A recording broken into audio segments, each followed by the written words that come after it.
Assalamualaikum warahmatullahi wabarakatuh.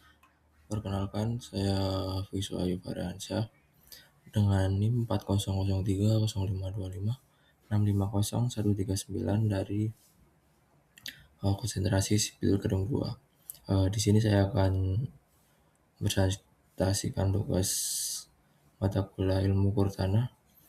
Tugas ketiga yaitu tentang konsep dan penerapan water passing dalam proyek konstruksi. Nah, langsung aja. Yang pertama kita ke water passing.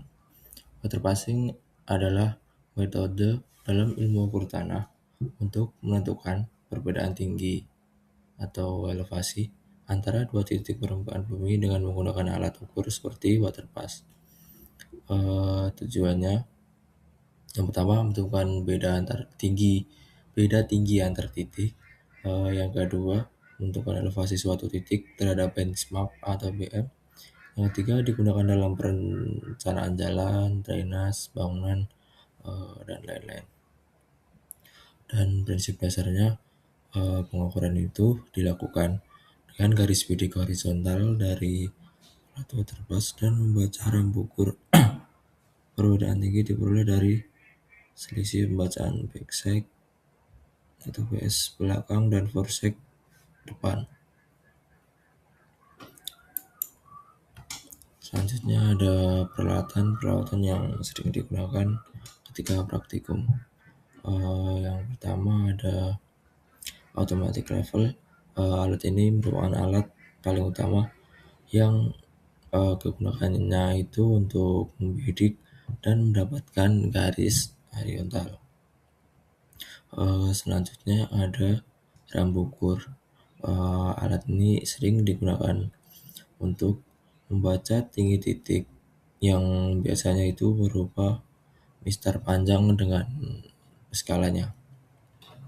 Yang ketiga ada tripod atau kaki tiga yang kegunaannya itu untuk penopang automatic level agar alat itu tetap stabil.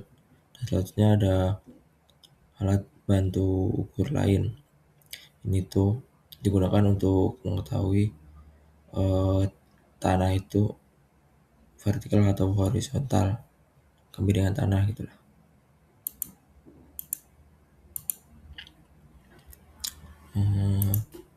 Yang selanjutnya ada prosedur pengukuran water passing. Yang pertama penentuan BM atau benchmark.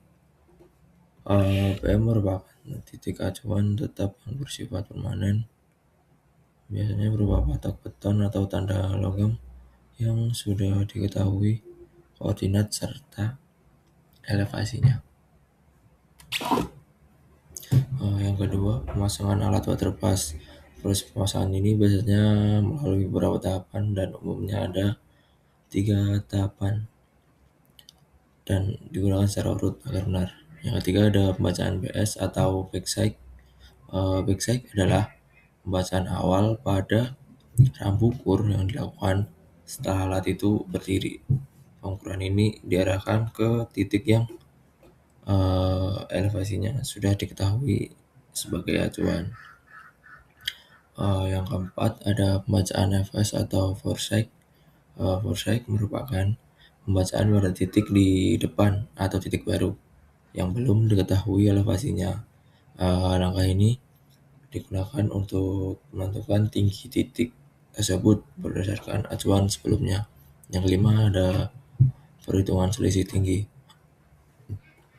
Selisih tinggi dalam pengukuran water pass diperoleh dari perbedaan antara pembacaan benang tengah pada rambu belakang dan rambu depan. Ya, di sini juga ada foto langkah untuk menghitung selisih tinggi. Yang pertama itu menempatkan alat water pass di antara dua titik pengukuran di tengah-tengah. Yang kedua, lakukan pembacaan pada rambu belakang titik A dan catat hasilnya di BA1, BA2, BA3 berapa. Yang ketiga, lakukan pembacaan pada rambu depan atau titik B dan catat hasilnya pada BP1 berapa, B2 berapa, B3 berapa. Dan yang keempat itu Hitungnya menggunakan rumusnya itu yaitu sigma H sama dengan BT belakang dikurain BT depan gitu. Selanjutnya ada profil memanjang dan profil melintang. Profil memanjang adalah potongan permukaan tanah yang diambil sepanjang jalur tertentu, misalnya ada jalan atau saluran itu, sehingga menunjukkan perubahan elevasi dari awal sampai akhir. Tujuannya mengetahui perbedaan tinggi sepanjang jalur, merencanakan kemiringan gradien atau drainase, terus menentukan bagian yang perlu digali atau ditimbun. Contohnya itu pada perencanaan jalan dilakukan pengukuran dari titik A ke titik B. Dari hasil profil memanjang terlihat ada bagian yang terlalu tinggi dan rendah, sehingga bisa ditentukan lokasi galian dan timbunan agar jalan menjadi rata atau sesuai desain. Yang kedua ada profil melintang. Profil melintang adalah potongan permukaan tanah yang diambil tegak lurus terhadap jalur utama, sehingga menunjukkan bentuk bentuk permukaan dari kiri ke kanan. Tujuannya mengetahui bentuk penambang tanah, terus menentukan lebar dan bentuk konstruksi jalan atau saluran, dan untuk menghitung volume galian dan timbunan. Contohnya pada pembangunan jalan itu diambil profil melintang beberapa titik. Dari hasilnya terlihat bentuk tanah miring ke kiri atau ke kanan, sehingga dapat direncanakan lebar jalan, bahu jalan, dan kemiringan agar air itu bisa mengalir dengan baik. Selanjutnya ada contoh perhitungan profil memanjang dan melintang yang saya dapatkan. Yang pertama memanjang atau longitudinal profile.